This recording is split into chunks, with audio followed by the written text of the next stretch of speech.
in addition to that weight, from a mix perspective, what are the components that when you're mixing deliver heaviness to the listener? Other than EQ, it's tough because, like I said before, when you're in metal, modern metal, something that's faster, so not first couple of Black Sabbath records, but more modern metal, the drums are very much about the precision, but at the same time, when you get to the toms, they have to have this low end thing to them. The kick obviously has to have some low end, but I don't do a huge amount of work in the genre. I've mixed a record for Metallica, but they are very much their own thing. And Lars' drum sound is very specific. But it's still part of it, I guess. So it is, I feel like it doesn't come as much from the drums, whereas mixing rock, that's where I find a lot of the weight of the track would be from the kick drum and the bass and figuring out who rules the low end. Whereas, especially on the song we worked on for this study, it really was trying to get it to come from the guitars because they are so much louder. And in that very simple guitar arrangement, 2 guitars, left, right, you're not dealing with trying to make counter melodies happen within other parts. You're basically, and other than 8 or 16 bars, they're playing exactly the same thing. So you just have this stereo thing that wants to carry the weight of the entire mix. Yeah. So you mentioned the speed of the performance there. Do you have any observations about, obviously you've mixed Black Sabbath as well, and Metallica and the track that you've mixed here that's got really fast blast beats at like 200 BPM or whatever it is.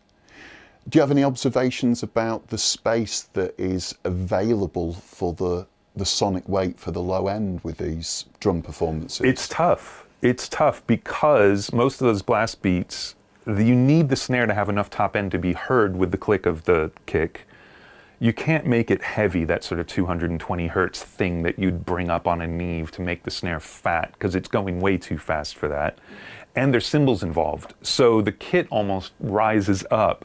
And when this goes to the halftime is when it actually feels heavy to me. I don't really get the heaviness except in the guitars with the riff when it's going fast. It's just, and that's my perspective as a listener.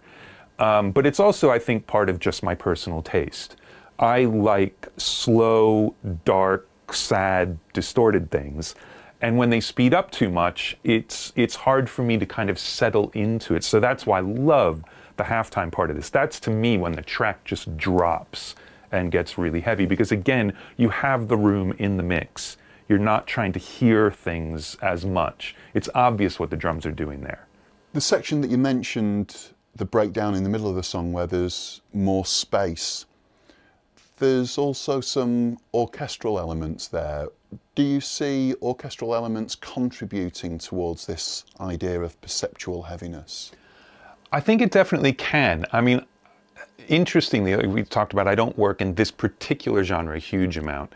And I find especially the higher strings take away from the heaviness. Doesn't really work for me, but that's just a me thing. I don't think that's a general thing. But in that section we're talking about, the guitars go away. So the low end can only be the kick drum and the strings. And so I think at that point, they are the heaviness. But to me, the heaviness came more from it slowing down. This release of all the tension that you've built up all the way through. So it's a tension and release thing more than a heavy thing, but the tempo helps. And then when the guitars are back in, then you've got the slow, heavy, dirgy riff, which that's what I respond to.